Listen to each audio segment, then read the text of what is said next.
Welcome, everybody. We're here in Rapid City, South Dakota, the HISAPA March Towards Justice, holding the police state accountable.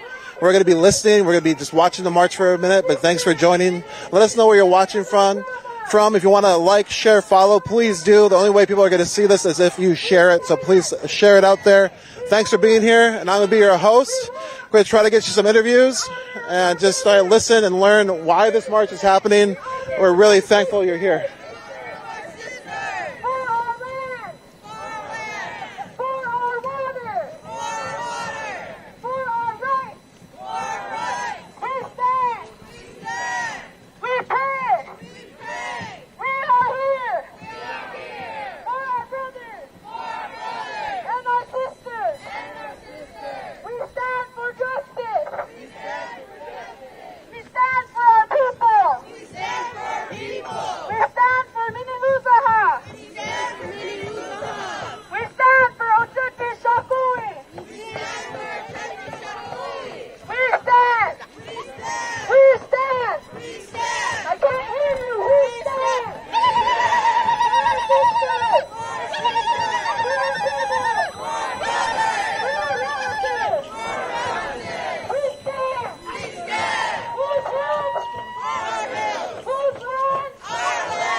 You can see all the signs, no killer cops on stolen land, a lot of American Indian movement signs, flags, land-back flags. Again, we have told a lot of people this is going to be a family-oriented march. You can see all the different generations of folks who are here holding this down. And yeah, we're hoping for a really beautiful day. It's already beautiful because we're all here. And we're going to try to be talking to folks. Oh, there's a lot of people. Feels good. Let's try to fold into the march here. Again, so we've been following along the past few days. There's been a community art builds. This is a coalition of over 60 organizations signed on for this march. Businesses, local businesses, indigenous-led organizations, just allied organizations. It's a lot of folks who've come out to hold their land together, hold the ground together. And again, we're going to try to do some interviews, but we're just going to wait to see where we get some. We're going to probably spend a lot of time just listening. There's going to be a lot of singers as you hear. And there should be a few, good events. Feels pretty good. Again, it's a walk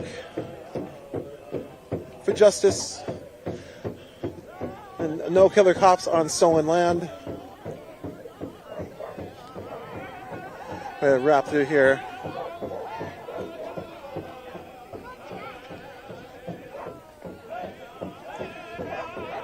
And again, if you are, let us know where you're watching from, where you're at, where you're supporting from. And like I said, we're going to have a lot of time here. So we're going to take it slow, ease in, let you sort of be with us in the march, walk with us as we're walking together.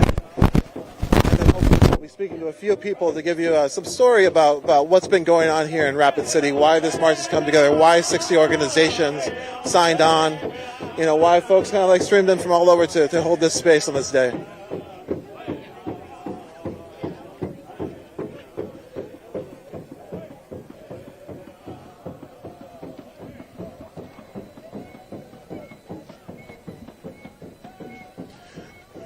So we've sort of been following the story of the week. We actually had this moment step here, where the mayor Allender, who was leaving office, had a.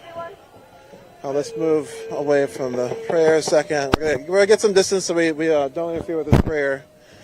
But I'll try to give you a little bit of background if you haven't been following along.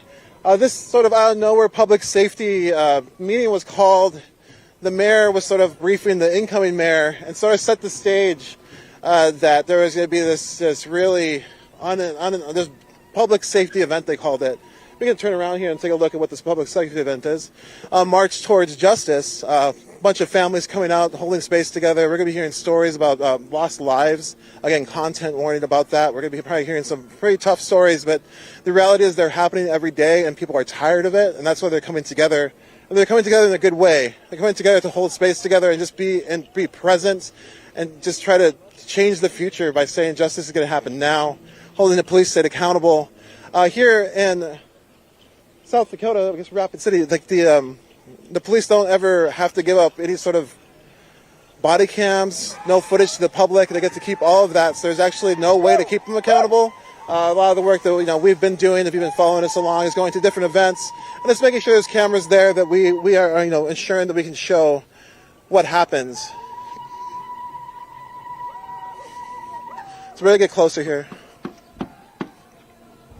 Let's show people what's really going on the ground. So that's why we're bringing you live. I know a lot of folks couldn't make it, so we're going to try to give this to you in this way, but thanks for being here.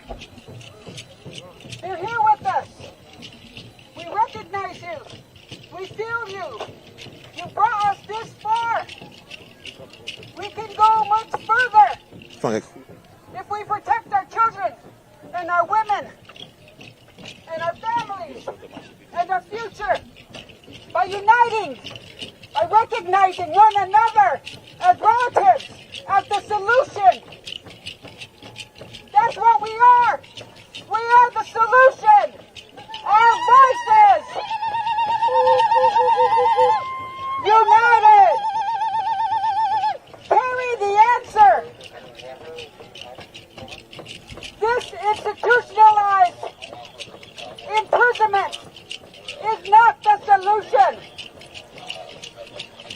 Putting our people behind walls, behind bars, that's got to stop. That is not the solution. Taking our children away from our relatives, their grandfathers, their mothers, their uncles, their ceremony, their homes, that is not the solution. We are the solution. We are the voices. We decide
All right, everybody, we are holding here.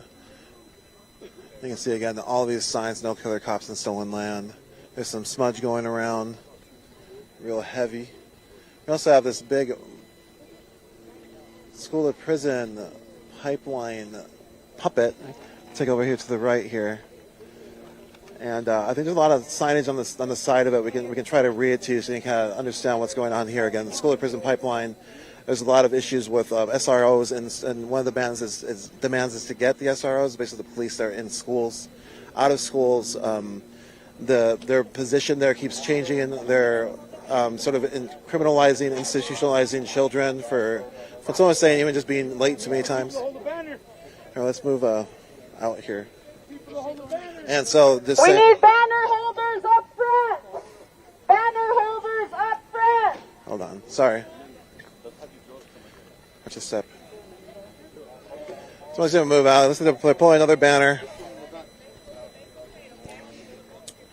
And so that's one of the demands is to get those officers out of schools because they're there. They're basically criminalizing the students. They're putting them into the system and then forcing them in there and leaving them there to basically be stuck there for the rest of their lives.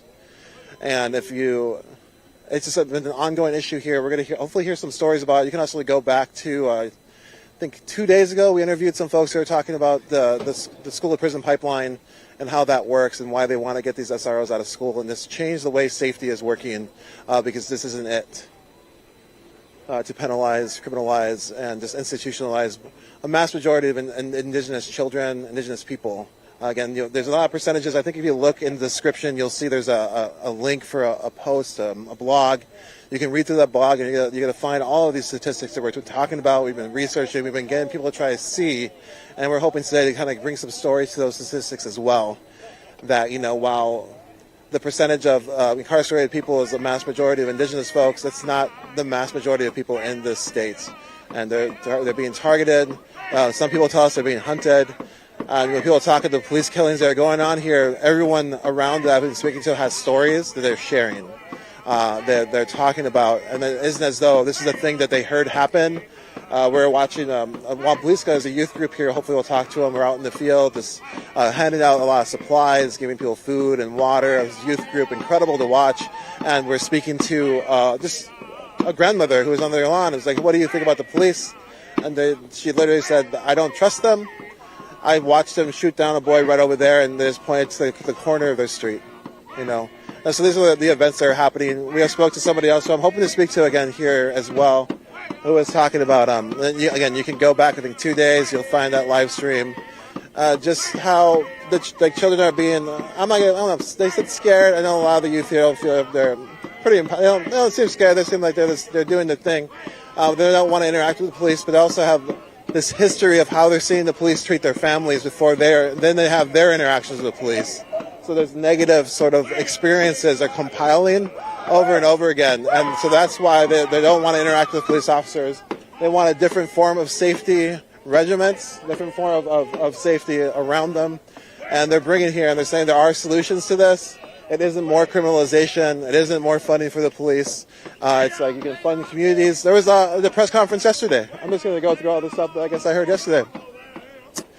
There was a Lakota language teacher talking about what happens when you make a safe space for the students. What happened? And they made the Lakota Empowerment Project.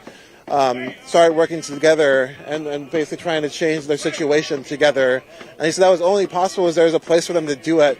And at times, the school, it's hard to feel like that is the place. And thankfully, they're able to do it. But with the SROs there who are just waiting to basically put a check mark saying that you're a bad person on a form and then keep adding to it forever is just not a way to basically ensure someone feeling safe when you constantly are being watched for any sort of error, including being tardy, as being late, as was shared with us yesterday.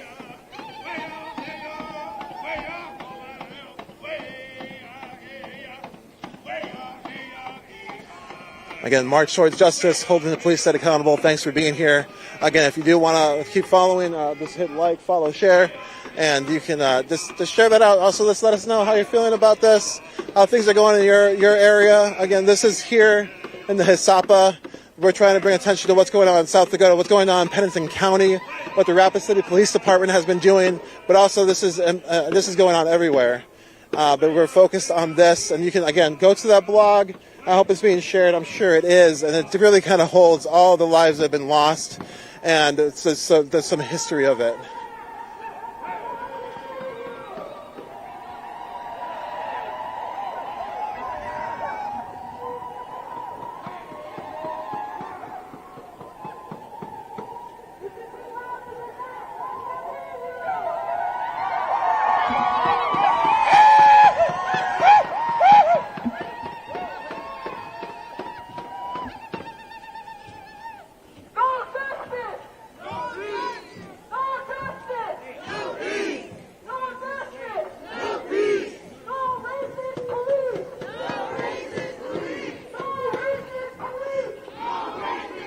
So we can hear knocking going on in the jail.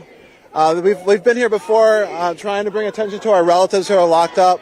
I don't know if you can hear it.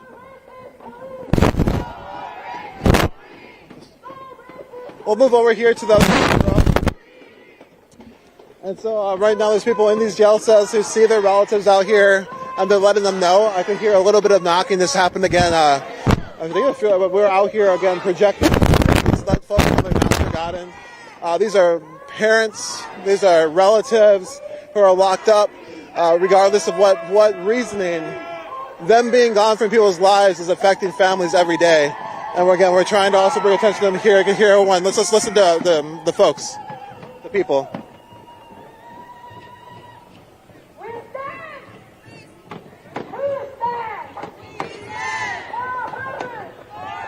We'll move a little closer.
Who's here for our children?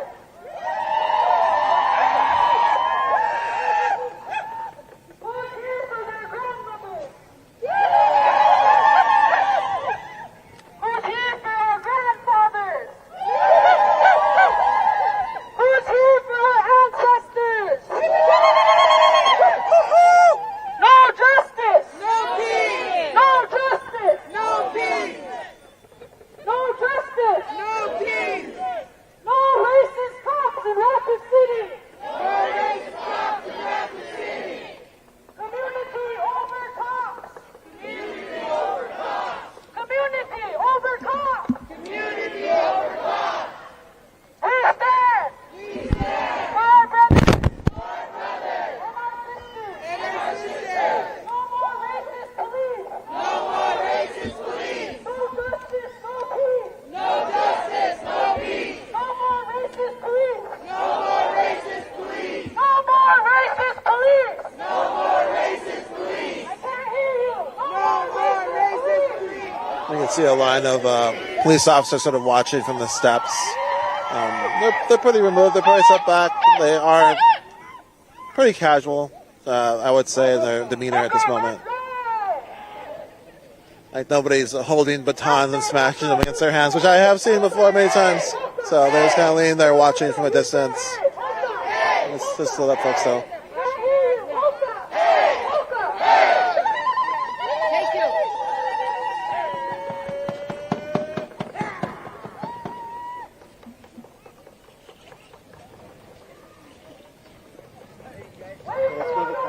Let's move across the street over here.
We're lost connection.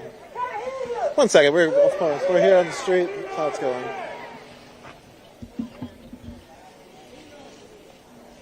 Relatives, come over here and make a circle. Stand in a circle, my relatives.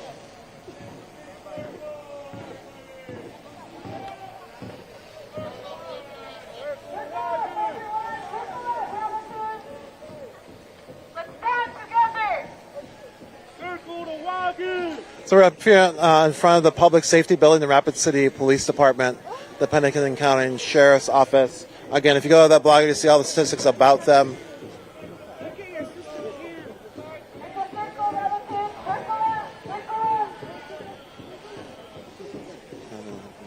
All right.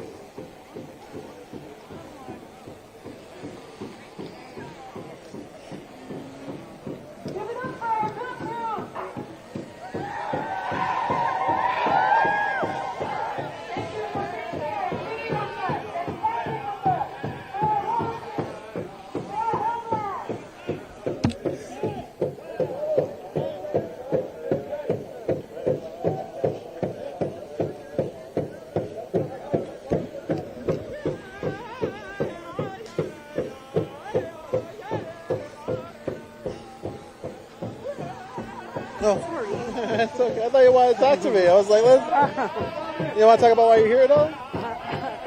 No? All right, sounds good. I thought you were coming over.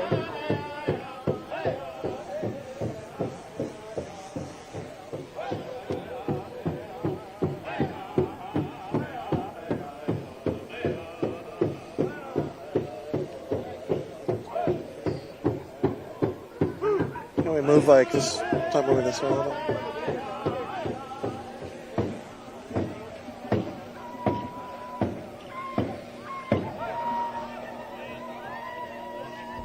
You want to talk about why you're here? Oh yeah, everyone's not why you came. Anyways, you want to just introduce yourself and just let us know what brought you out? Mataki Api, Lloyd Bikro, Oglala Lakota. We are here for to have police accountability. We're here in unity as a peaceful demonstration.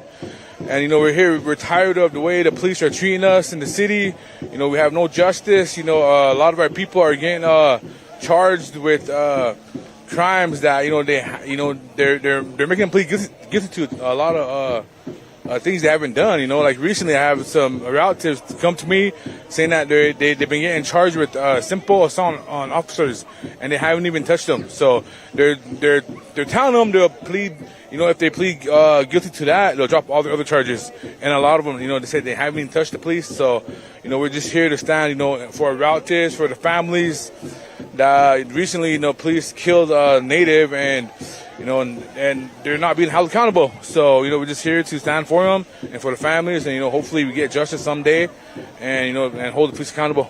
Yeah. And everything you're saying that's going on, is this new, or is this has this been ongoing, and how have people been trying to address it? This has been going on for a while now.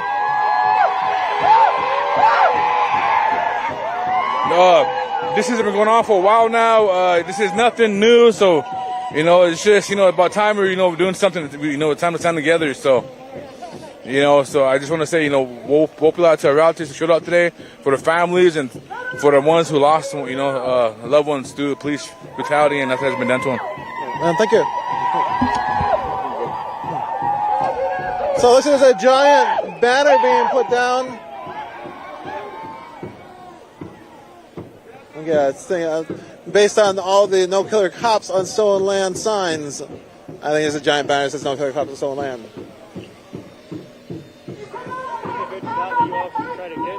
Right on top of that hill, there's two fucking big skyline. It's a good shot. If not, I'll find it. Yeah, I appreciate it.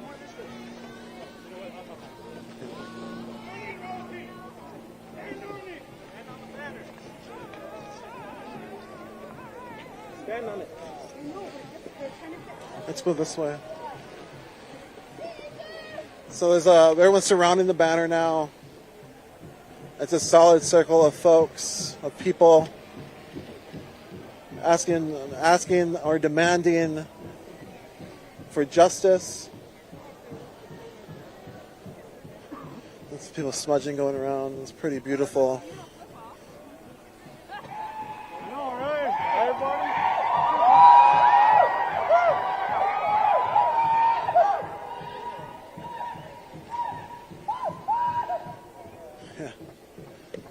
We're just going to walk all the way around. You can see how big this circle is. And again, we'll be trying to get more interviews as we go.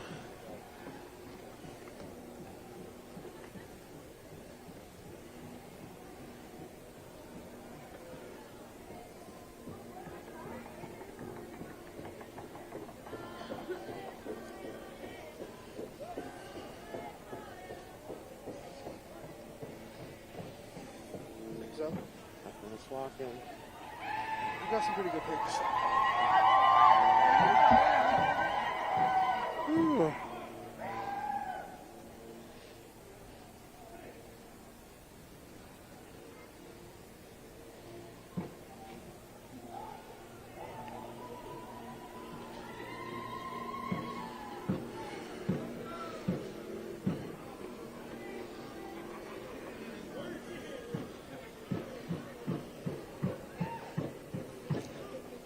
So here's a school to prison pipeline puppet.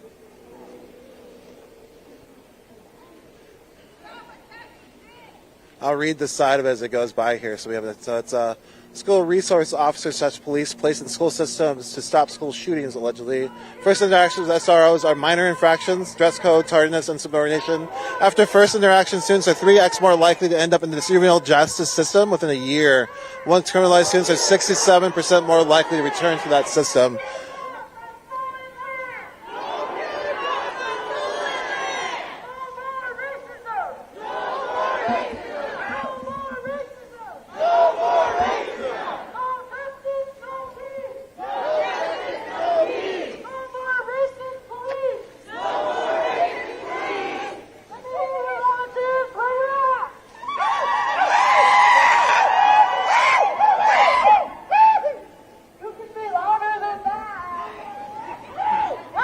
Excuse me. Do you want to talk about why you're here? Sure. I'm just here to support everything. It's good to stand against the racism in the police system here in Rapid. It's really bad here. It's bad everywhere, but especially for Indians. Is there anything I guess when you say it's bad, like what are the things that have been going on? Targeted harassment. The homeless population here for natives is huge, and they're always in trouble. They're always getting attacked by cops for nothing, for just existing on their land. Is there people who aren't from around here? Is there anything you'd want to tell them about this place that may like your point of view? What's positive? Like what you like about being here? I guess. The Indians. I like seeing my people here. This is our land, so it's good to see us all together like this in community. Thank you. Thank you. Yeah. I just want to hear something. Hey, what's up? You want to talk about being out here? What's like? Yeah, this is awesome. It feels great. I'm happy to be a part of something so awesome.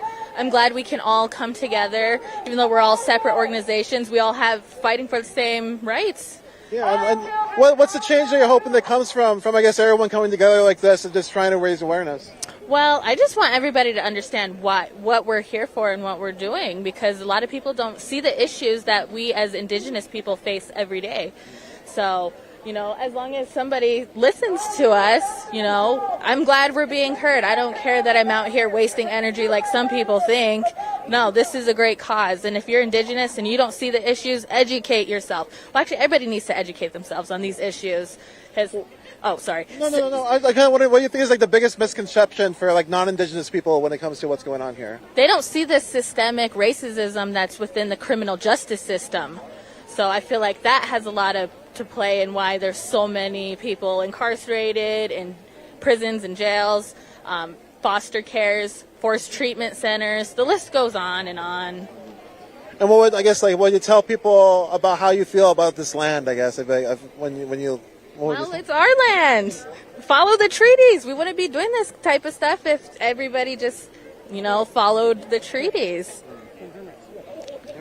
So, any last thoughts? I got all kinds of thoughts. Let folks know. I don't even know. I have my notebook written, and I had so much stuff I wanted to say because, there's just a lot that's going on. So I'm glad to be a part of something great. Cool. Well, thanks for letting me be part of it too. Yeah. All right, we're ready to keep going on. Okay. Yeah. And now, do you want to say your name at all?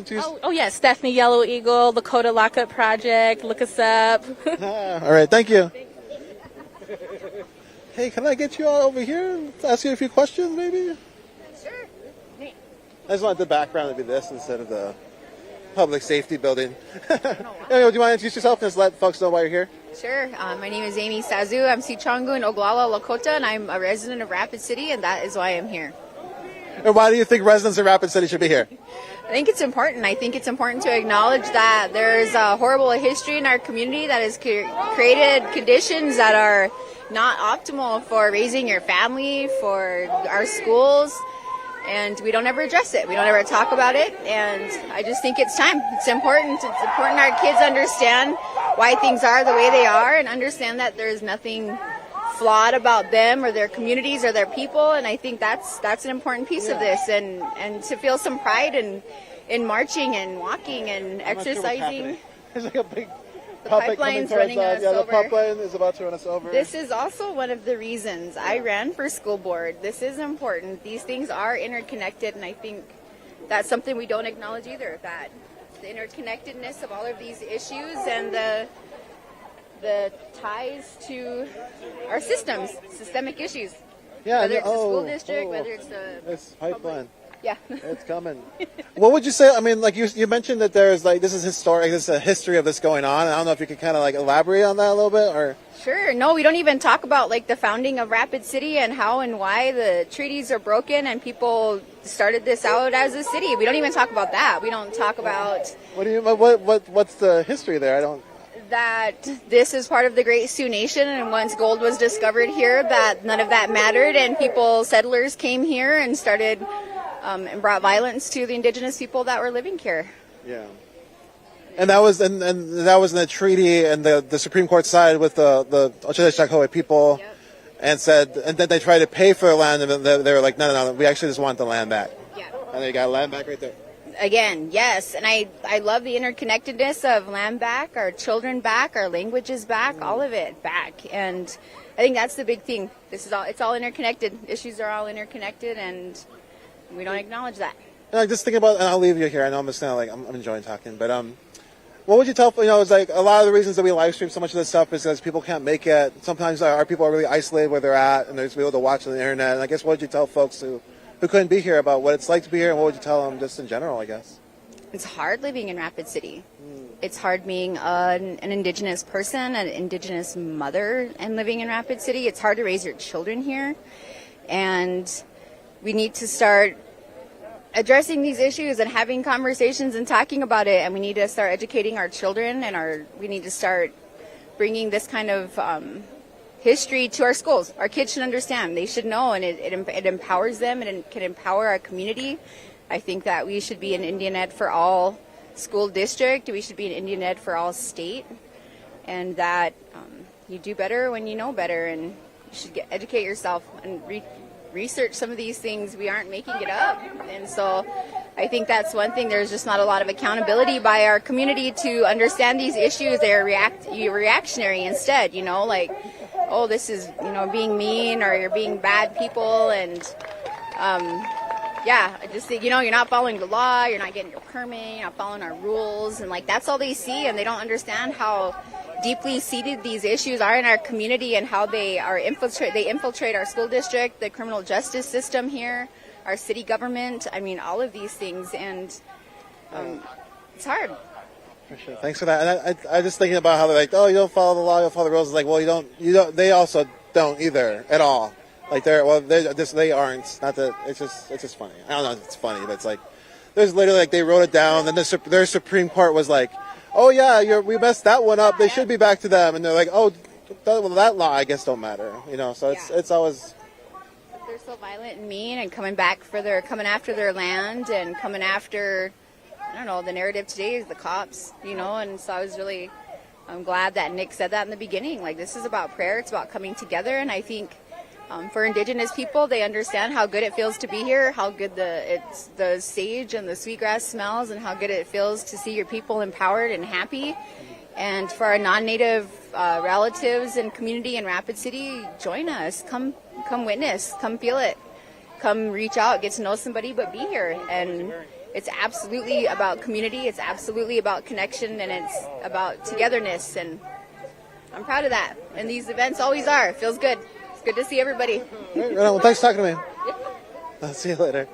Again, we're just going to keep going along here, see if we can find a few more interviews. Let's go listen to the speaker, maybe. We'll swing around. Again, oh, I'm sorry. Bring that place back in our sacred circle. I also want to remind each and every one of us that we are all walking ceremonies. We carry so much sacredness. 4 generations in our entire so it looks like the children are putting their handprints on the. bloodline. We are all sacred. We are all part of this land that we're standing on. This is sacred land. We are walking in ceremony. We are showing. You can see the banners now covered in handprints. That they have not silenced us. They have not killed us.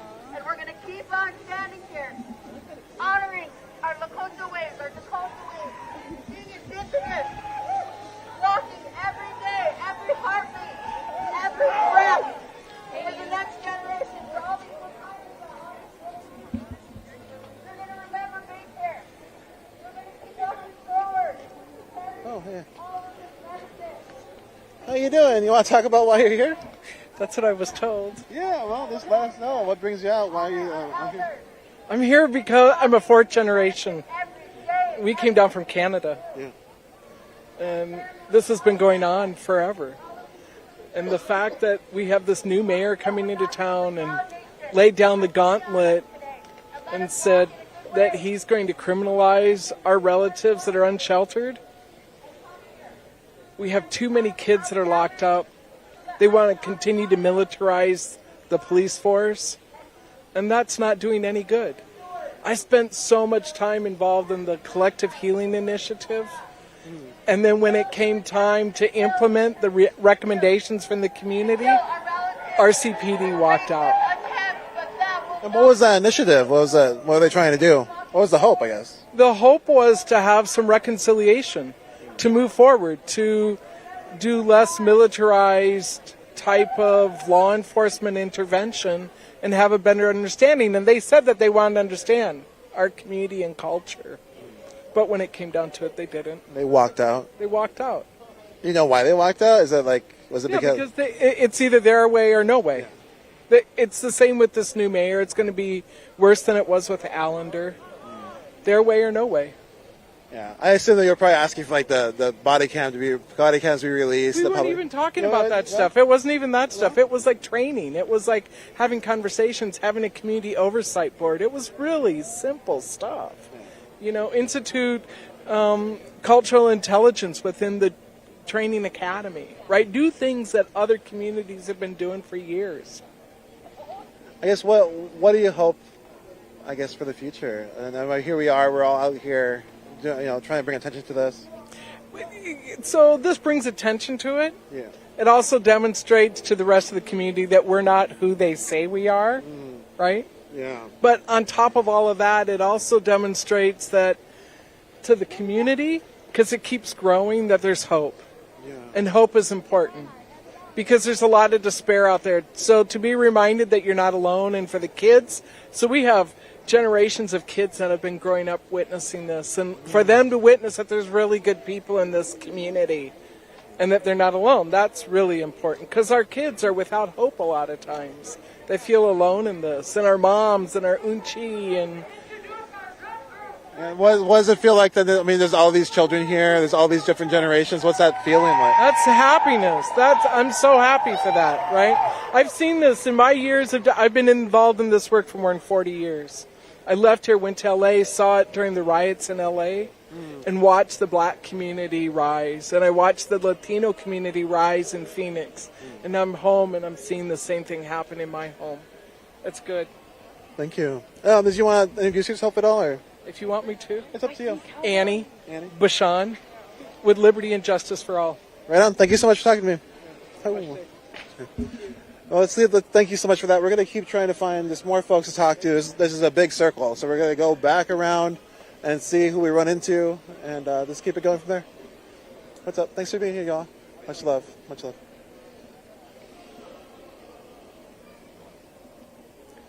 As you can see how huge this banner is. It's going to take us a while. I can't run it, I'm pretty sure. I will get tired. We're going to... You can still hear them. Yeah, we can still hear the knocking. People are incarcerated, locked up right now, are knocking on the windows, knowing that we're out here. Somebody was actually able to call one of the relatives that are in during the protest. That's awesome. So this is the back, I guess the back banner. Stop the school to prison pipeline. We saw that pipeline. They kind of moved us a little bit. You saw that happen. It's a pretty awesome puppet. And then we see the march towards justice. And then we got a sign here, release body cam footage. You want to talk about why you have the sign, release body cam footage up? I think it stays for itself. They must have something to hide if they don't want to show their body camera footage. I know, like, for instance, in my past experiences, they edited the body camera footage straight up, no lie. My name is Sonny Hayes. I'm representing the Lakota Lockup Project, and I'm proud to be here today. And I appreciate everybody coming and you guys putting on the event, How's it feel to have all these people out here? Feels good. Yeah, it feels like they wouldn't be here if for nothing, But the truth is they're getting away with murder, all the time. And this place is plumb full with Lakotas. They send a bus twice a week, packed. There ain't nowhere to sit. 2 prisons, So they're filling the prisons with us straight up if you look at the facts. So I got another partner over there. She has a lot to say too. So yeah. We'll catch up. We caught up already. So. Oh, you did? Yeah. Okay. So any last words for folks watching who aren't here, couldn't make it? Just like, thank you for showing support and believing in doing what's right and standing up for our people. So this is stopping genocide. So thank you guys so much. Yep. We're excited to keep going around trying to find folks to talk to. Again, sorry, I get a little emotional. Let's give me a second. Which is fine. Whew.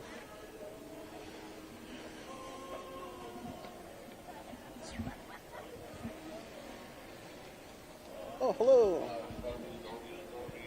Did you want to talk about why you're here? Oh, sure. Hey, just let us know what brings you out. Just whatever you want people to know.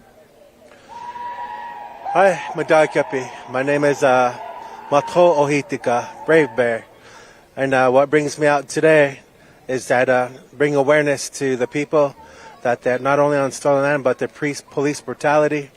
I've had a brother that has been a victim of police brutality. Right up before he died this past March, he got tackled and his face was bruised black and blue by a female RCPD officer here in Rapid City. And it is sad because He said he ran. He had no reason to run, but he had a lot of incidences where he doesn't trust the police and police brutality, and he is scared of it. So it's just natural instinct to run. But it was really sad that when he passed away this past March, there's still bruises from that police brutality. So I'm here in honor of my brother and the rest of the people that have suffered from police brutality, to have it stop, and that we need to be respected, and that there needs to be transparency through all these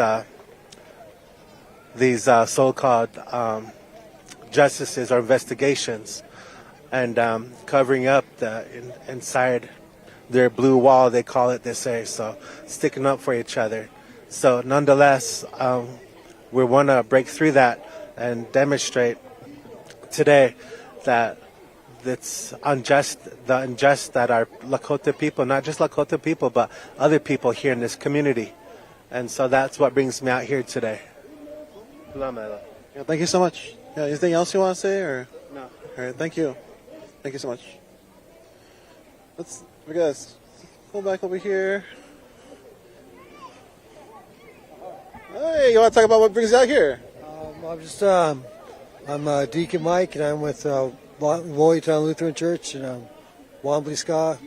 We just came out with the march with Indian Collective and OLO, and we're just here to bring attention to injustice and just mistreatment by the police force in Rapid City, and how they treat our kids, and we just want some release of that body cam footage. That's really important to us.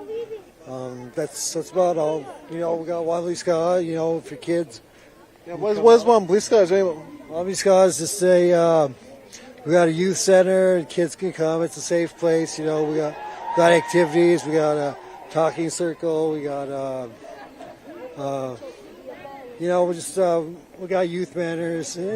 It's a good program for kids. So. Yeah, I saw them out in the streets like firing and just giving the people food, and they were so proud of being the next generation to help people and just feed people, and just, I don't know, it was amazing to watch. I was like, oh my heart was just so happy, you know. Yeah, it's good. Yeah, thank you. You're welcome. Yeah, thank you so much. You take care.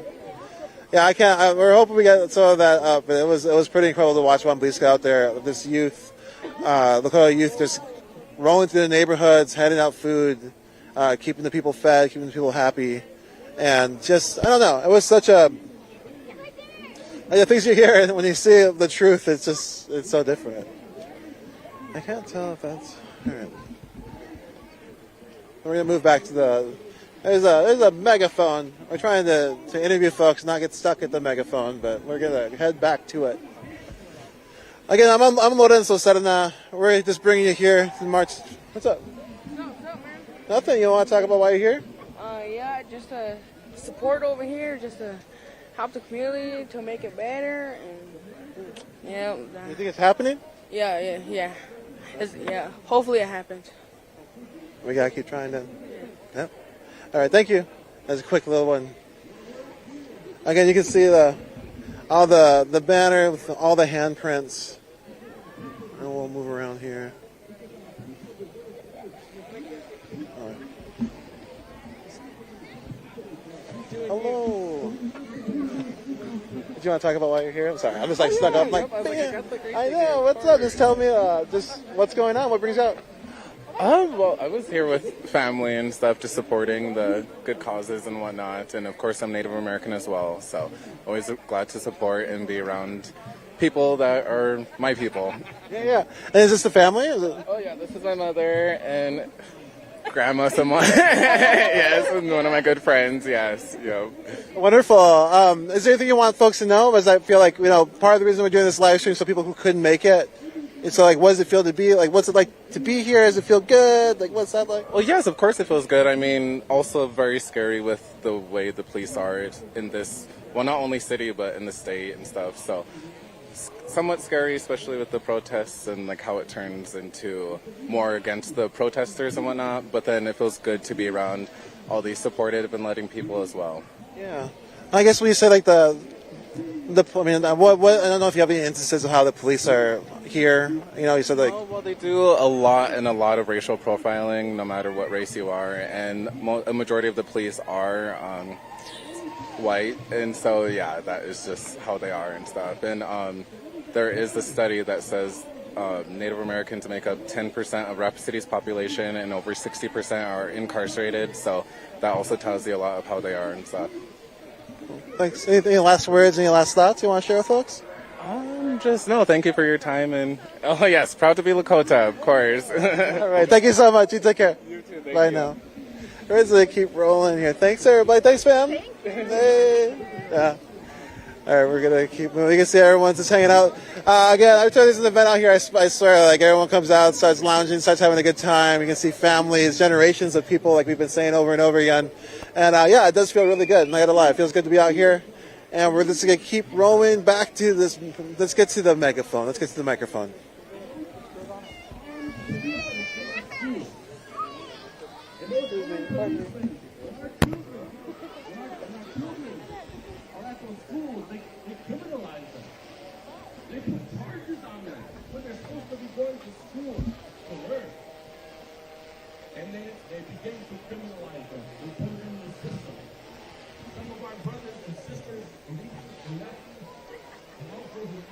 There's like all these kids in carts and strollers. Pardon me.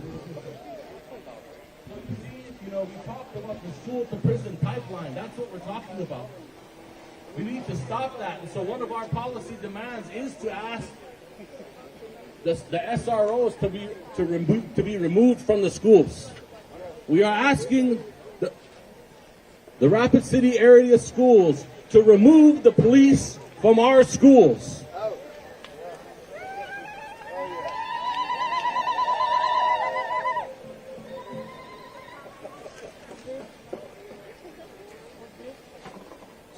And I want to say something. About land back. Because it's my favorite thing to say. But we're not just fighting for land back for the sake of fighting for land back. This entire city is built on the stolen land of indigenous people. The Treaty of 1868 was violated. The same constitution that those officers standing over there swore an oath to protect was violated to build this building right here. Because Article 6 of the United States Constitution states that treaties are the supreme law of the land. And in the process of stealing our land and violating that treaty, they also violated the U.S. Constitution. So how does that tell you about the rule of law? The same exact laws that these police officers have sworn an oath to uphold are the very same laws that were violated in the stealing of our people's land. And so when we call for land back is a war cry for the liberation of our people.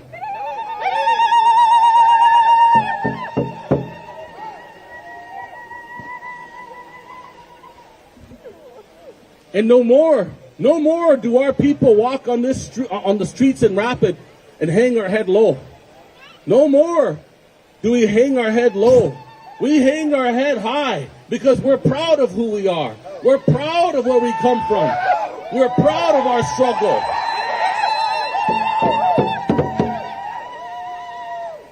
And I ask us to think about something as a people. I ask every one of us to think about something. Sometimes we romanticize the past. We romanticize the past. That we once lived in teepees. And it was a beautiful way that we lived there. But I ask us to think about something. What are we fighting for? Not just fighting against. What is the future that we're trying to build for the next generation? We have the ability to recreate the future for our people and to build a positive future. And so as we fight for our land back, we'll build schools. As we fight for our land back, we'll rebuild our food systems. We'll have ceremonies on that land. We'll remove the police from that land. And it will begin to help us heal as a people. So I pose a question, and it's a hard one. But I ask us to think about, is it possible that the best days of the Lakota people are actually in front of us and not behind us?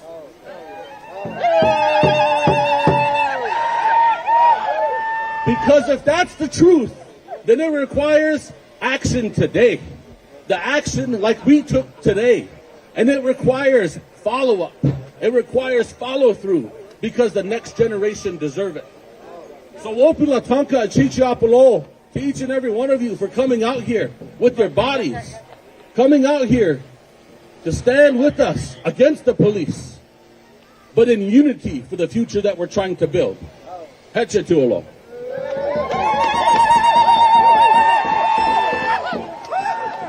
Nick Pilson. That's Nick Pilson right there. Yeah. Nick, I can ask you what brings you out here at all? Huh? You want to talk about why you're here? Yeah, of course.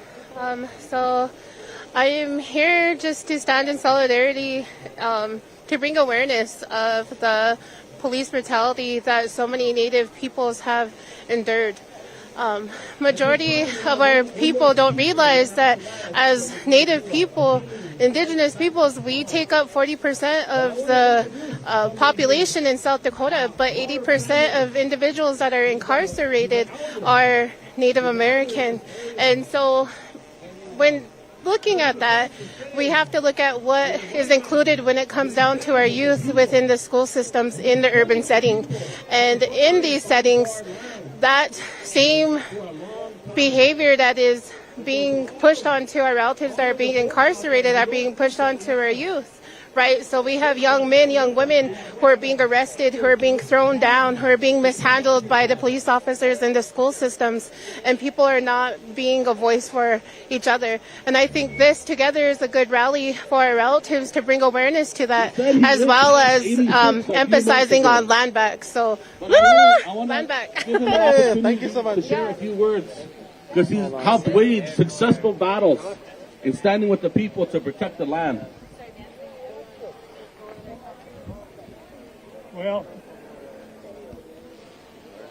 it's good to see all of you people.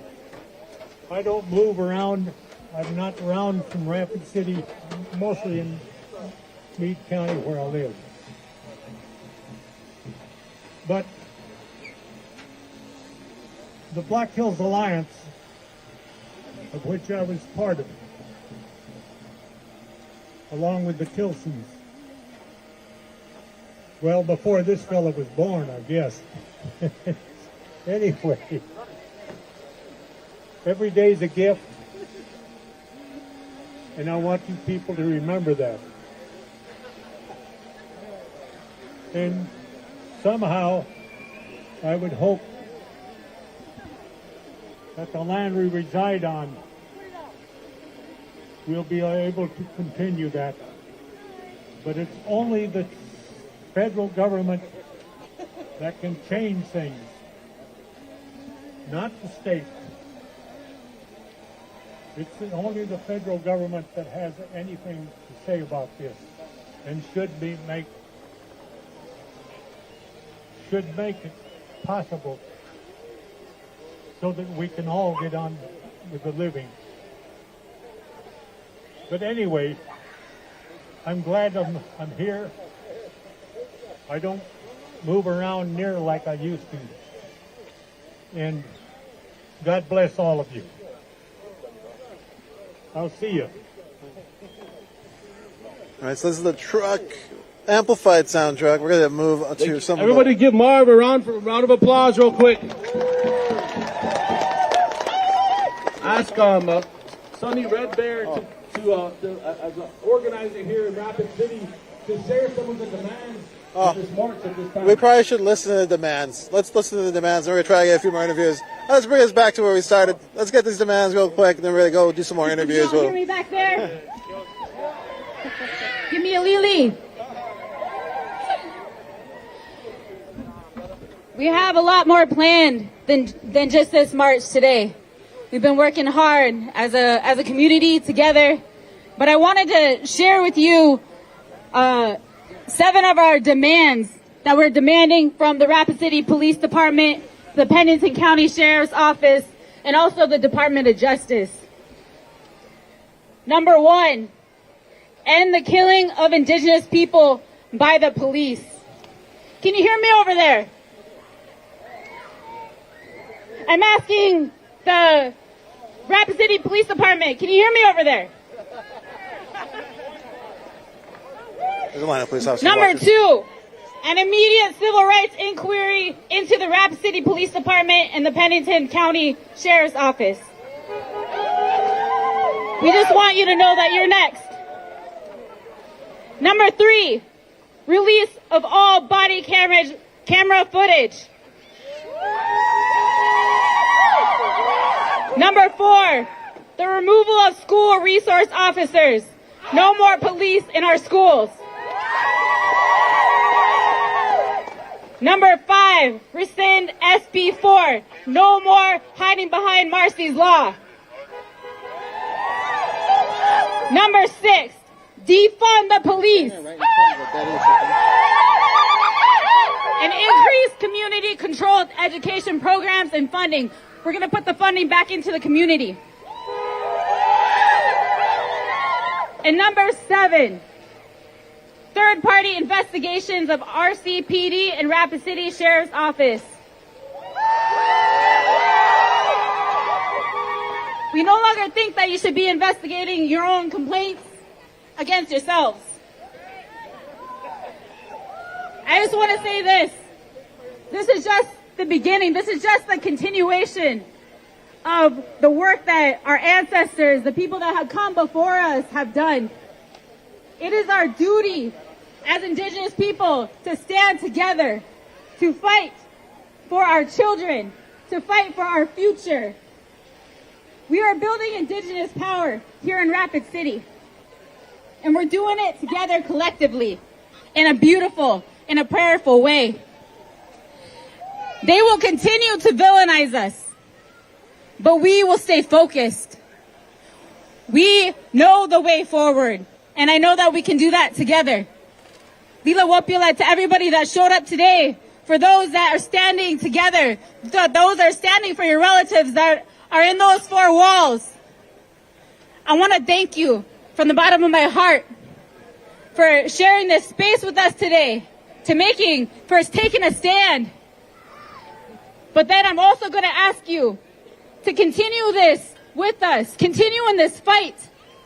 When we're asking you to sign petitions, when we ask you to come out and march, when we ask you to show up for town halls, come, share your stories. Share what is happening to you. Share what's happened to your loved ones, because it's important. We got to share. We got to tell what is really happening. We got to speak our truth.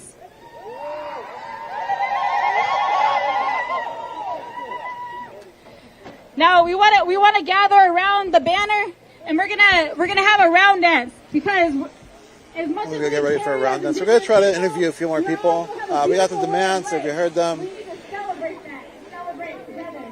Hello. Do you want to talk about why you're here? Huh? You want to talk about why you're here? Yeah. What brings you out? Oh, I'm here to march with the people, and I'm a singer, so I like to get out and sing for the people. And I just don't like to see when young natives get shot without anything at all. They're just getting shot, and I'm not real clear about the police, the way they handle the things like that. And so, yeah, I'd like to see something done about it, like maybe more training or more teaching or more understanding with the police officers, with our young people. That's kind of why I'm here. I mean, just taking a look around, you see all the children, there's a lot of generations, I guess what does that feel like for you, who I assume has seen a lot of this for a while? Well, it's showing our young people that we're we're standing up when things don't seem right, and don't just stand back and let things happen. Get together and unite as a group and talk and organize. So that's kind of what I think a lot of our young people might be seeing. Thank you. And did you want to introduce yourself at all? I'm not sure if I got your name. You don't have My to. name is Travis Harden. I've lived in Rapid City since I was a young man before the flood, and so I'm concerned about our future of our young people and our Native people. Well, thank you. Thank you for talking to me.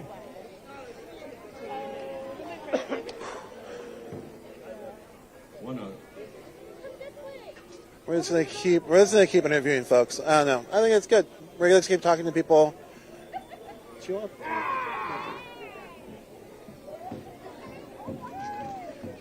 It's about to round dance out, but you want to talk about why you're here? Sure. I'm just basically here to show solidarity with the indigenous people because I've lived here my entire life and I see how they're treated. It's not right. Let's go. Well, thanks for being here. No problem. Did you want to introduce yourself at all, or just just Brad Cordes. All right, cool. Thanks for being here. Yeah. That was short and sweet, to the point. All right, I'm just gonna try to pull folks out too. There's lots of people on the side. Yeah. Did you want to talk about why you're here? Yeah. All right, cool. Take care. Right on.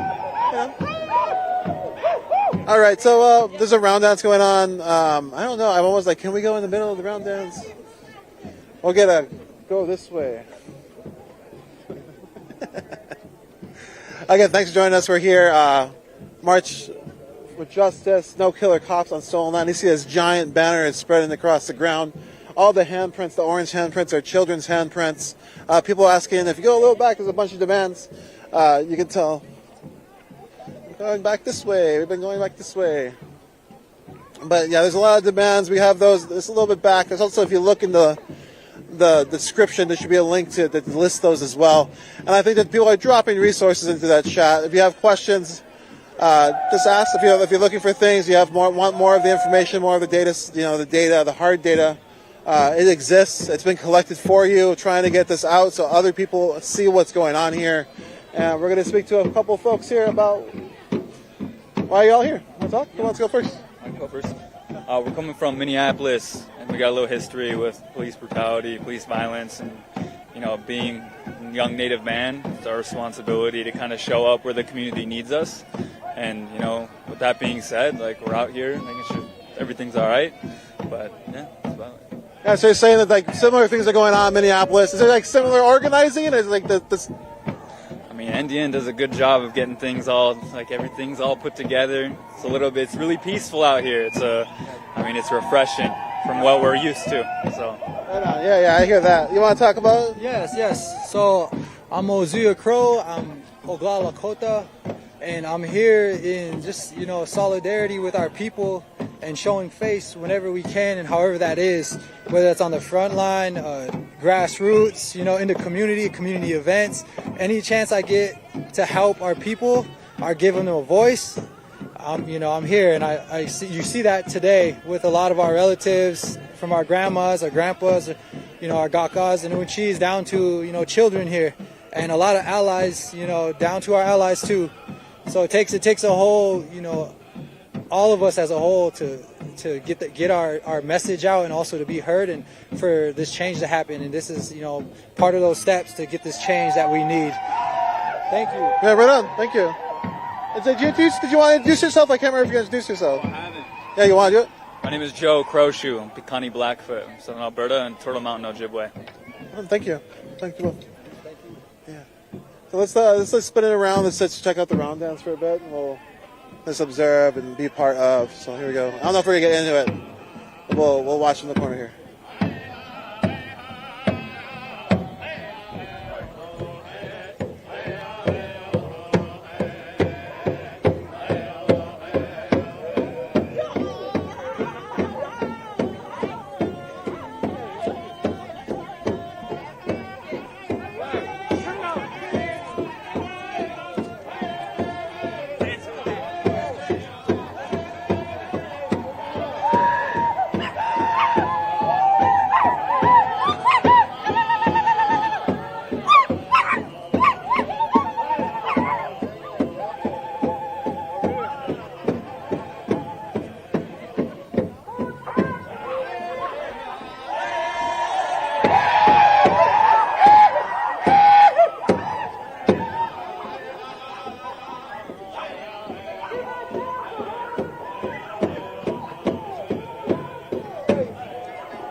Again, I was mentioning the resources. You can actually look in the description. There should be some links there to help you out to give those to you. I apologize that they're not currently be dropped in the chat. But again, if you just look at the description on YouTube, Facebook, you can find them there. And that's definitely hit those links. And again, all those likes, shares, and follows, we really appreciate it. And we're going to stay live here. We're here using our voices, standing up for our people.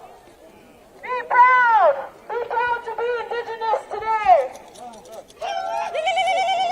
Can I get a Lulu? Can I get a Keisha?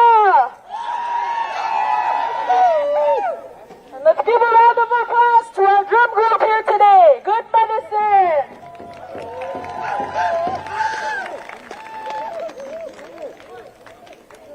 Put your fist in the air for Goonie Dog. Put your fist in the air for American Indian Movement.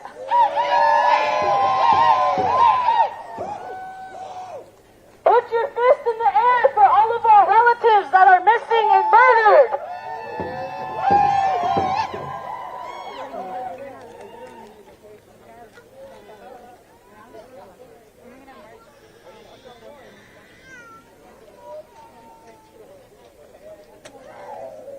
We have another speaker here, my big brother, Chase Allen. Give him a round of applause. Wow.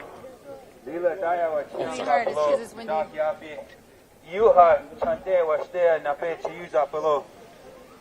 Makasi tomani ha. Wherever you come from, I see a lot of relatives came in from all over the place. They traveled thousands of miles to be here today, and I want to thank all the organizers. Let's give a hands up for Indian Collective. The world is different. I've been organizing. It's crazy to say I've been organizing for 10 straight years and coming to the streets of Rapid City for 10 straight years. Ever since somebody carved that KKK on Vern Traversy, ever since Native Lives Matter was born right here in Rapid City, South Dakota, when Brother Ellen Locke was shot 5 times, 4 times in the chest, 1 time in the neck. These cops know what they do. The same cops that killed Luke Ghost Bear. I saw Luke's family in the back here. The same cops that killed Francis White Magpie. The same cops that might look the other way when 40 of our relatives are found along Rapid Creek. So anytime that we can come and we can hold space and we can let the colony know that we're here, that we're not going anywhere, that we're coming for our Black Hills. Anytime the colony comes and they threaten your children, like they did at Standing Rock, like they did with the Dakota Access Pipeline, like they're doing right now at Thacker Pass. My relatives, we just got raided out there. They took down our teepees and they try to kill our vision. They try to kill our spirit. But when you show up like this, you let them know that we're not going anywhere. All of these Changsas, they know. They know it's a matter of time. I wish that I knew peace. I wish that our families could know peace. The kind where we don't have to worry. Are our children going to get shot by these racist cops? I wish we knew that peace. I want to know that peace. But until we know that peace, we're going to have to fight for it. So whatever that means, we have to be willing to do that.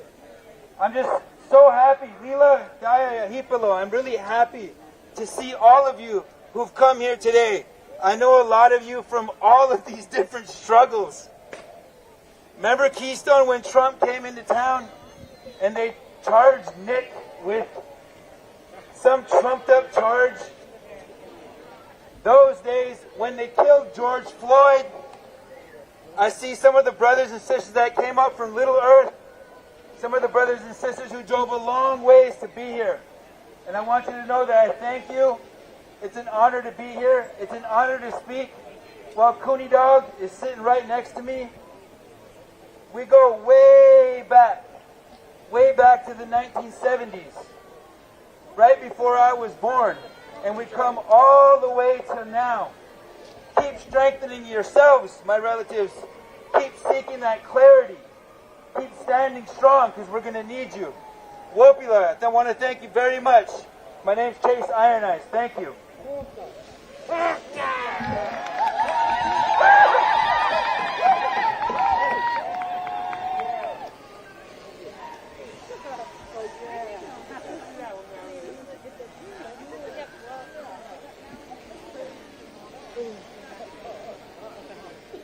Yeah, set you in a truck, Weldon. I'm sorry. I think it sounds like we're going to start moving again in here in a moment.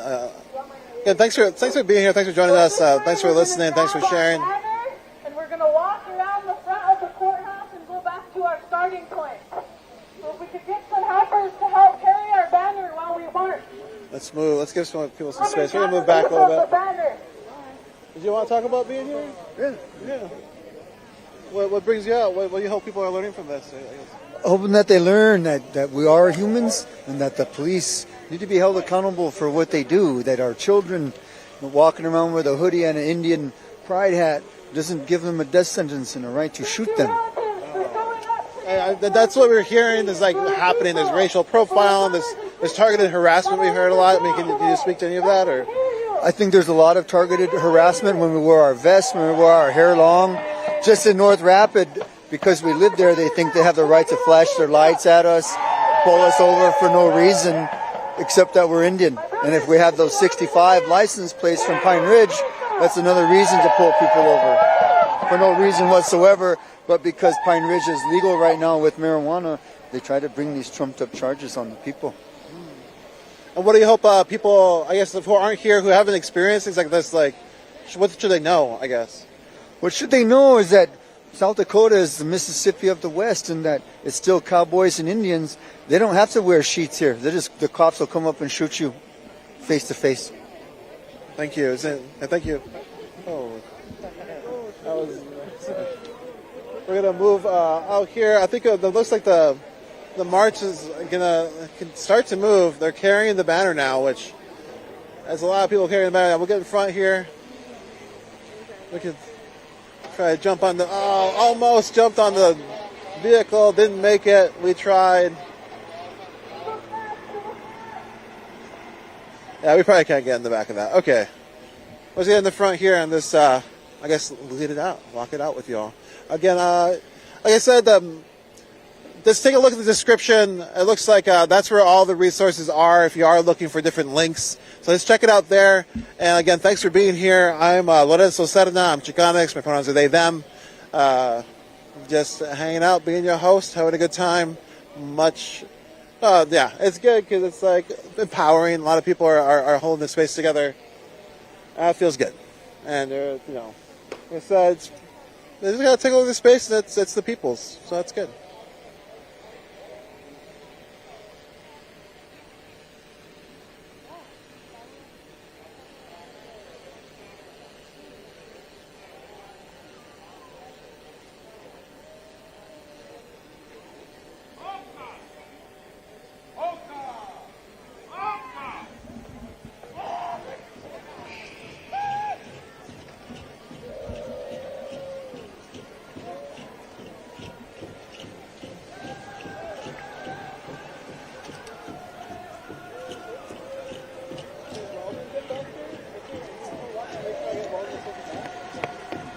Hey, Cam, we're going to try to get you in the back of this. So we got to get some distance. All right. How easy do you think? Can you jump on that? I got you. Go.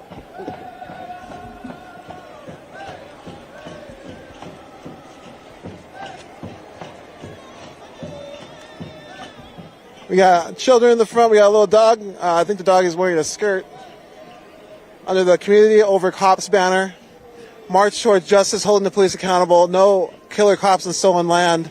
You can see all the different folks right now that's leading this banner around the RCPD headquarters, the court's headquarters, sort of just letting them know that they're going to be held accountable by the people if they won't, investigate themselves. That's what they're saying they're doing. There's a lot of conversations about the body cams. I've had a lot of experience, been in a lot of places. Usually a lot of work has been done to make the police release the body cam footage after the shootings, after families see it, so they know what happened before it's released to the public, to offer more accountability. And here in this area, the police do not have to release any body cam footage ever. They're holding back that from the people. And that's why it's important. People are filming the police all the time, making sure there's an accountability from the public, because they're obviously not making any sort of accountability for themselves. And it's incredible to hear that they just don't release body cam footage at all. Live streaming team on the back of a little. Go follow Lorenzo Cerna's live on NDN Collective or NDN Action Network on YouTube, Facebook. It's everywhere. So my battery's dying a little bit, so I'm gonna have to cut our TikTok live. But really appreciate. Let's see if Safriera. Some of the follows, all of the 626. Live on TikTok. Thank you for joining. The team is vast. Here we are.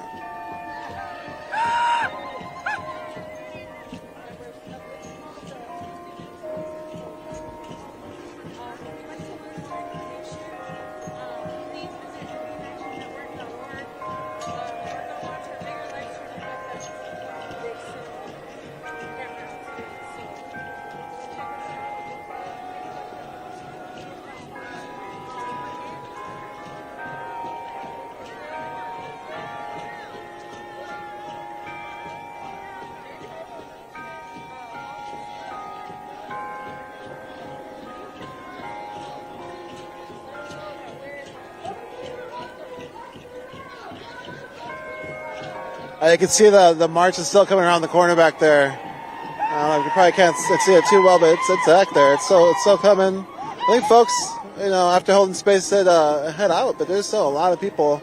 Again, no killer cops in stolen land. March toward justice, holding the police accountable. We got some children holding the front. Again, we always said over and over again that this is a family event. The only people who seem to not want to make it family friendly were the police, was the city, who sort of put out this call, turning like sort of us versus them sort of situation in a press conference, which was, racist, pretty much, just asking people to report on people who are just coming out to practice being alive, being Lakota, being people of these lands. I think there's a graphic that went out that was treaties over permits. I can't remember who I was talking to, and someone was just like, well, it's just our land, so we're out on our land, no big deal, And so we're heading back, I think, to the start. When we get there, we'll probably take this down. I really appreciate everyone who's watching. We're here in Rapid City. This is it. You're kind of seeing a lot of concrete. Someone's like, wow, this area has a lot of concrete. But the people are good. Here they are for us.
So we're going by the jail right now. Again, you can hear people knocking on the windows.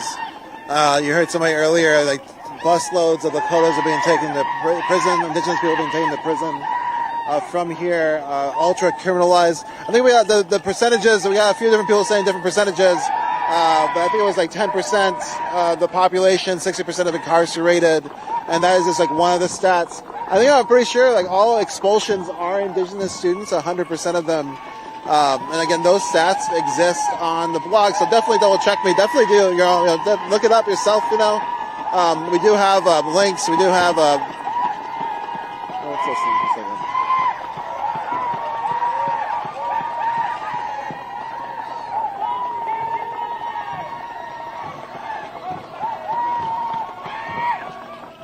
So from 2001 to 2023, there have been heavy stats. 79 police-involved shootings statewide, 0 convictions of police officers, and 75% of those shootings were fatal shooting victims. Of the 75% of the fatal shooting victims were Indigenous people. These stats, again, are available on the link there in the description.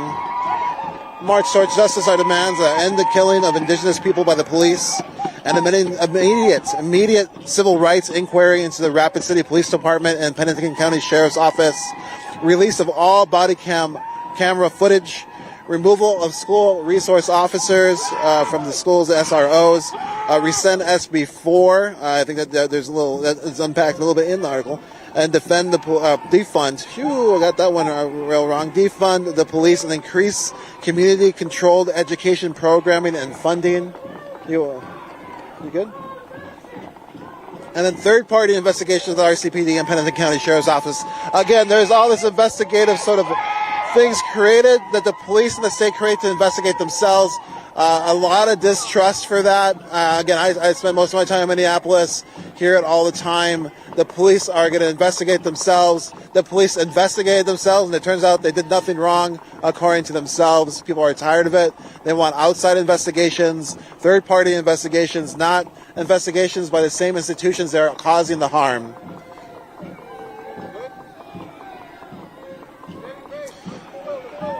So it's 10% of the population of the state of South Dakota, but 51% of the people incarcerated are Indigenous. And there's a great, if you look at the NDN Collective thread, you can probably see a podcast in the second episode of the Land Back podcast, talking really about all of these stats, Rapid City versus Racism team, trying to address all of these issues of racism, discrimination, racial inequality, by just trying to challenge the system that continues, this system, the one that is incarcerating all our people, upholding white supremacy, this trying to continue to challenge that.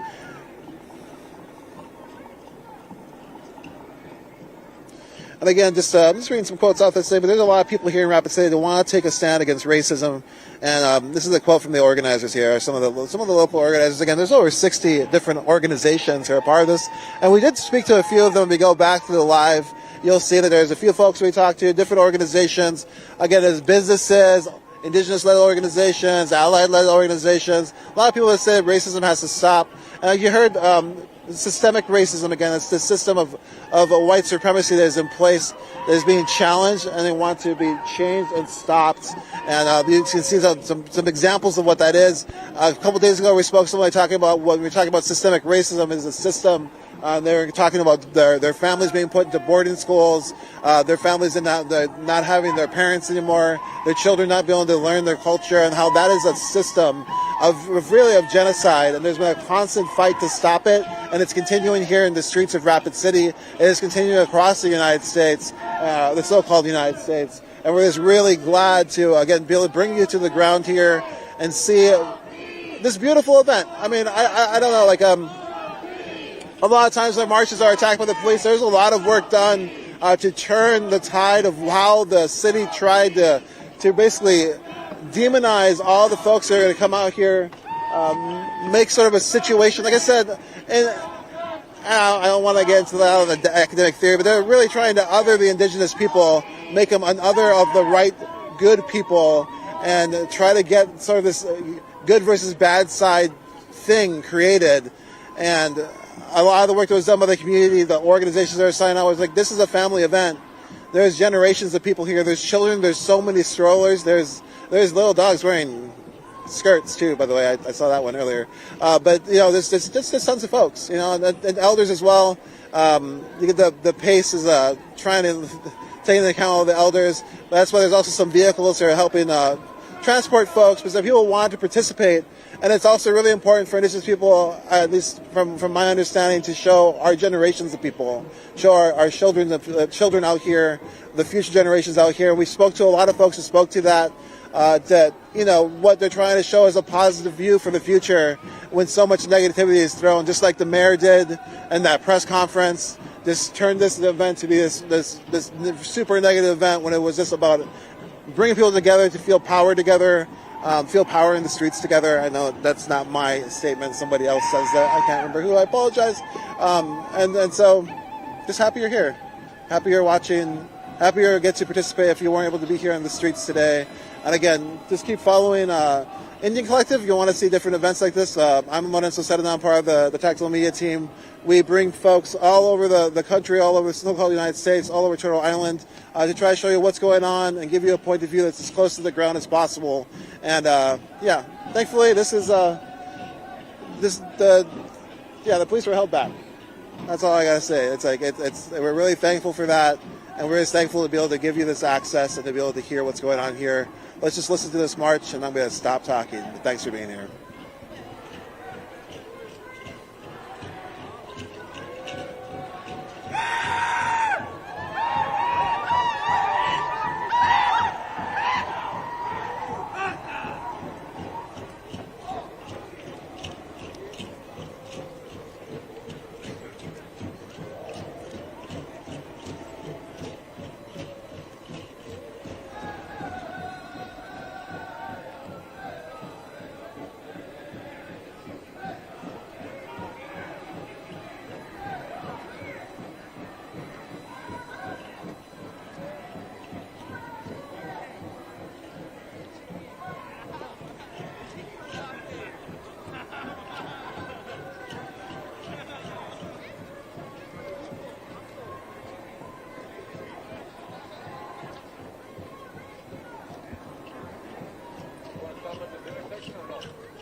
I think there's going to be a barbecue after this. So if you're looking at the thread, I can send the promotion thing afterwards. I'm not exactly sure which park we're going to. I'll try to figure out. But I think there's going to be some food provided. Again, when Indigenous people hold events, we're going to feed people. I don't know. That's been my teachings.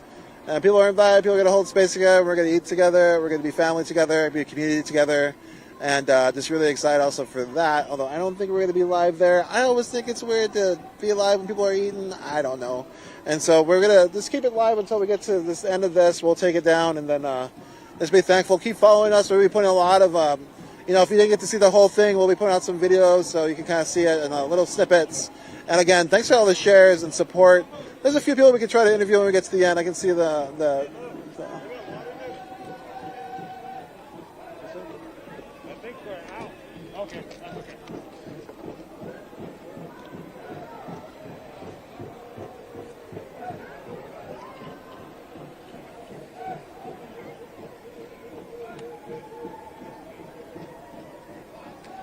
if you're interested in coming to eat with everyone, it's at Roosevelt Park after this march. Again, I don't think we're going to eat as the media team. We're probably going to be working on media, but if you want to join the people, they're going to be there. And I'm sure people will be, if you want to talk to folks. I think our live stream will be down, though. Again, I don't know. People are chewing. I don't want people to watch me chew, so I usually take the feeds down. And I eat. Nom nom.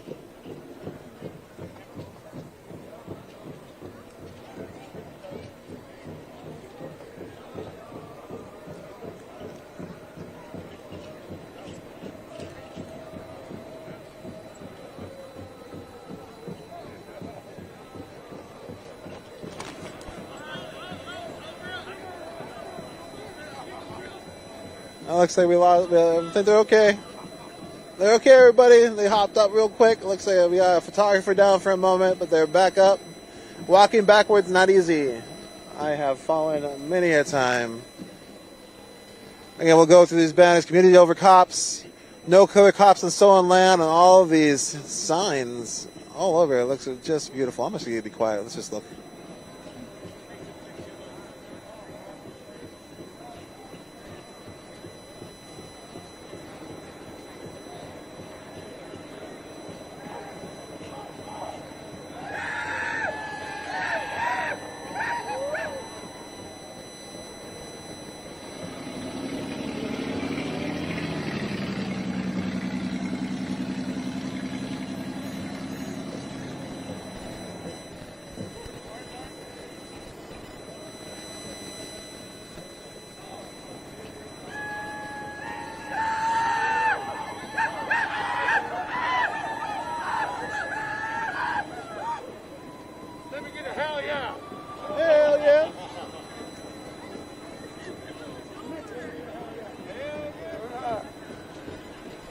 Hell yeah! Is it good? Does it feel good to be out here? Yes, sir. It feels really good. Awesome. Look at that. Everybody loves this one. You can see the giant banner in the background. Whoa! They're carrying it over. No killer cops in stolen land.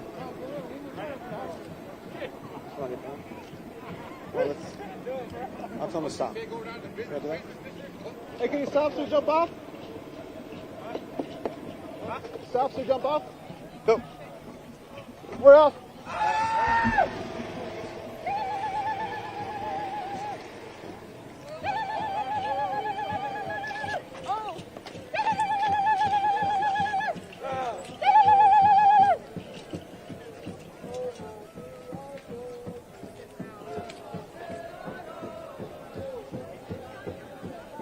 Did you get enough energy? I think so. That was great.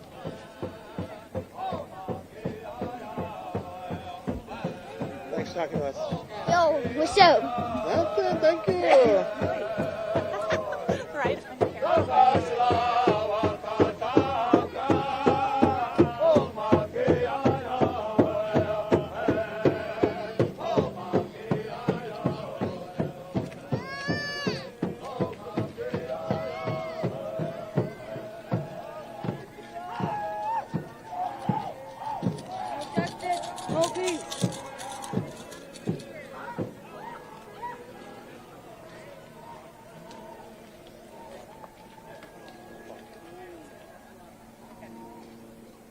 You want to tell folks what's going on here? Yeah. So here we are in the community of Rapid City in the sacred Black Hills on Oceti Sakowin territory. We're here standing up for our relatives and our community members. We're demanding justice for our people. We're here to invite everyone to join us to stand together. We're not here to fight. We're here walking in prayer for our relatives. And we want a better future for our community, and we want to work together and let them know that we're here and we care and we love all of our people. That's why we're standing here today. And we're walking in prayer with all our relatives, our children, elders. All of our family are here representing all nations, all Indigenous people here in Rapid City because of the injustices that continue to happen in our community. So we're here speaking up, standing together in prayer, and we invite everyone to join us. Right on. Thank you. Well, let's get in the back of the march. We're going to stay at the back. Oh, here's the back of the march. Again, we're going to be bringing this feed, the live feed down here in a moment. I'm really thankful everyone joined us. Wherever you're watching from, sending love and support and everything that you need, I guess. I'm not sure. Everyone's a little different, needs different stuff, but hopefully send it as I can. And we'll again, you'll just keep following us. This is just more, be ongoing.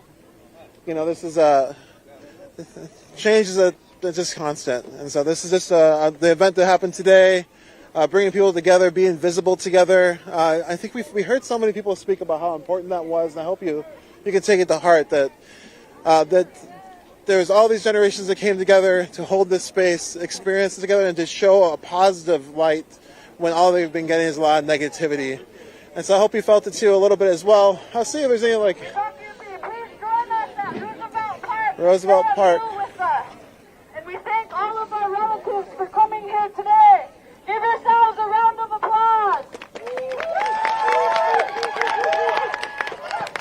Let's give all of our speakers and our organizers a round of applause.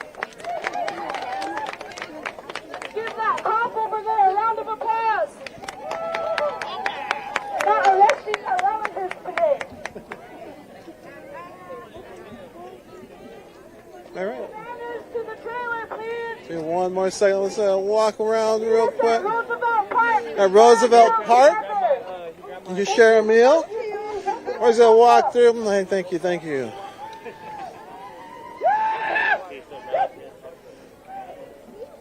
Hi.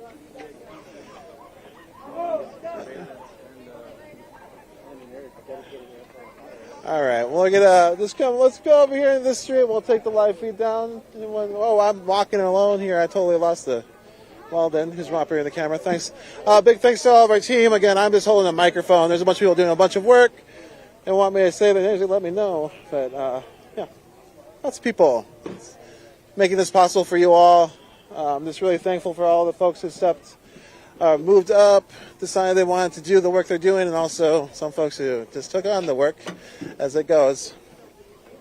But just a lot of respect. This wasn't easy. You can see these giant banners are being folded up now.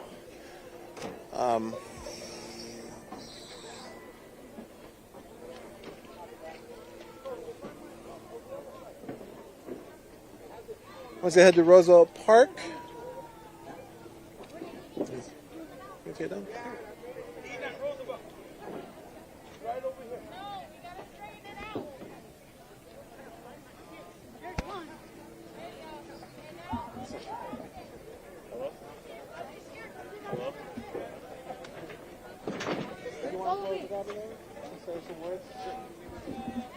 So, I guess, I mean, there's a lot of things I'd love to talk about, but I guess, just want to just let the people know what today was about and what it felt like, maybe? Yeah. Today was a pretty powerful day. I had people come from all the different neighborhoods in Rapid City, from all the different surrounding reservations. Because, like, folks that don't know, that aren't from this area who may be listening, Rapid City is like it's a regional town. So this whole town it's the place that all of the reservations in this area all come to get their food, to get their supplies. So the racism that people experience here is not just the people that live here. It's not just the ones that live here. It's all of the people that come here, and so we wanted to do it at this time. And so today was a beautiful day to do that. We did it in a real peaceful way because right now in these territories and in our homelands of the Oceti Sakowin, these homelands it's Sundance time, and so there's a lot of ceremonies happening, and so we wanted to honor that and have a peaceful demonstration, and an event like this, an action, a protest, a march like this is pretty rare for a community like this. We're in a place that's really, really conservative, where they're killing our people. Since the death of George Floyd in 2020, there's been 11 police shootings in Rapid City, 7 of them resulting in death, all of them indigenous people. Not only has there not been one conviction, there hasn't even been one charge filed against them. Meanwhile, they're criminalizing indigenous people at higher, rates than almost anywhere in the country. And you see them real consistently of how indigenous people are over-criminalized in this place, the same that you see with black and brown people all throughout this whole country. And so we're protesting not individual cops, we're protesting the system, the way that the system perpetuates white supremacy and violence amongst our people. And so today was a way for us to bring light to these issues. And even leading up to this march, there was already started to be some accountability. The U.S. Department of Justice Community Relations Division actually reached out to us because they seen how the mayor, the past mayor of Rapid City and the police force really tried to frame that this was going to be this violent thing. Meanwhile, we came in peace to demonstrate, to bring light to these issues, to call upon the demands. A lot of times you won't see body cam footage of police killing people in Rapid City or in South Dakota because there's a certain provision in Marcy's law, which is a good law that was actually created. It was actually created for the purpose of protecting victims of domestic violence. But they created a provision in there where police are considered victims when they shoot somebody. I mean, the police shoot somebody and they're protected because they're considered victims. We're fighting for that law to change. So right on! Woo! And so we're out here calling for a series of policy changes. And there's other places in the country that do it much better than here. You know, we've seen advances in places like Oakland, where, you know, they're beginning to decriminalize young people, decriminalize schools. There's some good laws that exist out there. And so we're out here trying to bring some of those things to here so that you don't keep seeing our people being, you know, murdered. And also one of the big parts of this gathering was also about the school to prison pipeline, about how much the public education systems in Rapid City area schools is failing Native American children. And those children are also ending up in the system, and they're criminalizing them. So they have these things called community resource officers, which are basically cops in the schools. Armed police in the schools when our kids are supposed to go to the schools to just learn. And then they criminalize them and get them in the system. And so we're out here, you know, bringing light to these issues and calling for these, you know, the policy changes that we want. School resource officers. I think that's it. School. That's our school. Yeah. Did I say community? Yeah. Oh, my bad. It's been a long day. But yeah, school resource officers. But they're gonna call. So, they're gonna play music and they're gonna shut us down. But everybody who couldn't be here, we appreciate your support. We thank you. You know, when we do this work, we know that there's many. That's Buddy Red Bull. If anybody doesn't know, that's Buddy Red Bull. But we thank you. We know that there's many supporters here in Rapid City, South Dakota, and throughout this whole country that stand with us when we make a stand, and that you reshare our stuff, that you sign our petitions. And all of that work, and all of you that are at home that couldn't be here, sincerely, we thank you for standing with us in our efforts and our fight towards justice. We don't want our people to be killed no more. We want our young people to have opportunity. We want the best days of our people to be in front of us and not behind us, and that's what we're fighting for, and that's what we're about. And so thank each and every one of you for being with us on this journey, and it's an honor to be doing this work. Thank you. And I should ask you, did you want to introduce yourself? Because I just got tired talking to you. Oh, yeah. It's my fault. It's my fault. I was like trained never to ask for names, so I'm trying to work We'll put it way at the end. So, but my name is Nick Tilson, and I'm Oglala Lakota. These are my homelands. Honored to be out here doing this work and doing this work for the people. Thank you. Yep.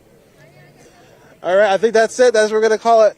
Thank you so much, everyone who joined us. Again, my name is Lorenzo Cerdina. I'm the Director of Tactical Media for the Indian Collective. I'm out here just supporting this event. Just really thankful to be here. Definitely go to our website. There's a lot of opportunities for Indigenous people being offered right now. We have I think the Collective Abundance Fund is there, so definitely it's a grant opportunity for the tri-state area. Check that out. This is part of the work that the Indian Collective supports by being out here. You know, people like in Rapid are out in the streets, feeding the people, holding the streets down with each other, and holding the streets down with the people. So big thank you to everyone who showed up. And I guess we'll see you on the next one. And again, keep following Indian Collective. Follow our feeds. We support and amplify from all over the place. So we'll bring it to different spots. So that's it. Half the battle is showing up at the first one. The other half is the second one. Right on. Thank you. All right.